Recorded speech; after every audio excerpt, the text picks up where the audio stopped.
Hello. So this recording, I just wanted to talk a little bit about wavelength, frequency, energy, and then the light equations that go along with those items. So we'll talk more about this in the spectroscope lab as well next week, but just to kind of go along with the problem set. So if you're in the book, this is going to mostly be information that's found in chapter 6, especially 6.1 through kind of 6.3 for all of the spectroscope spectra. So when we think about light, and you might remember this from freshman year, light can travel as a wave. So you see my scribbly waves there. And the color of light that we see in the visible spectrum depends upon the frequency of the light. And so frequency is abbreviated with that symbol. It's a nu. Looks kind of like a fancy V, but it's a nu. So frequency, sometimes you'll see frequency as F as well. And so the frequency is based on the amount of energy that the light has, and so that produces the color. So red light has low frequency. There's not very many red waves in this span of space, and thus it has low energy. Blue or purple light has much higher frequency. There are many more waves in that space, and so it also has a higher energy.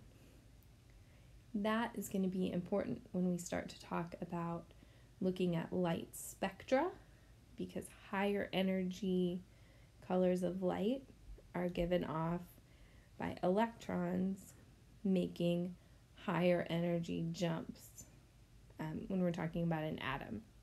So that's why we care about this at all. The other measurements of light that we can have is the wavelength.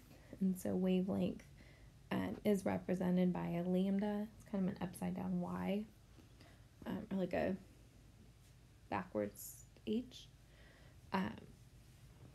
So red light has a long wavelength. Sometimes you'll hear it as a high wavelength, just to kind of like counter low energy, high wavelength. But it's a long wavelength.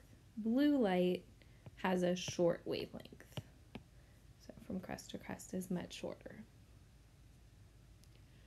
So if you know some information about a beam of light or a particular segment of light that you're looking at, as we will do in the spectroscope lab,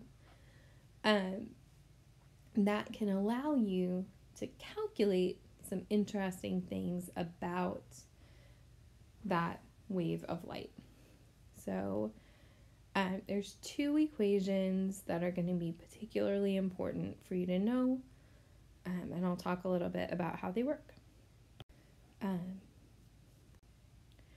So the two equations you see there's C equals lambda nu, wavelength times frequency, and then E equals H nu, which is energy equals Planck's constant times frequency. So both of these equations used together can allow you to calculate the energy of a particular wave of light that you're looking at, which, again, that can tell you something about, if we're looking at spectra from an atom, it can tell you something about the atom that it came from. So what I want to do now is first just remind you of what these symbols mean, and then talk a little bit about how the equations can work together. Okay, so C stands for speed of light. And the speed of light is a constant. All light goes the same speed no matter where on the electromagnetic spectrum. And it's 3 times 10 to the 8th meters per second. It's actually 2.999, but 3 is fine for our purposes. Okay, so that's the speed of light. Equals wavelength times frequency. So you might know the wavelength of light that something produces. You know the speed of light because it's a constant. And so you could calculate the frequency of that light. If you calculate the frequency using that, then you can take that frequency value and plug it in right here in order to calculate the energy. And this is what more than likely you're going to be doing with these equations. So you use the first equation to solve for frequency, and then take that frequency, plug it in to solve for energy. So the second equation, likewise, E, as I said, is energy. And that equals H. H represents Planck's constant.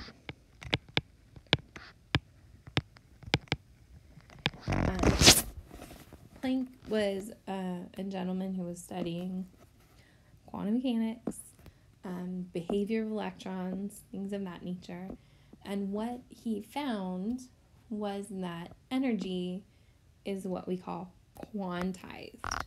It can only be expelled from an atom, in our case, in certain amounts.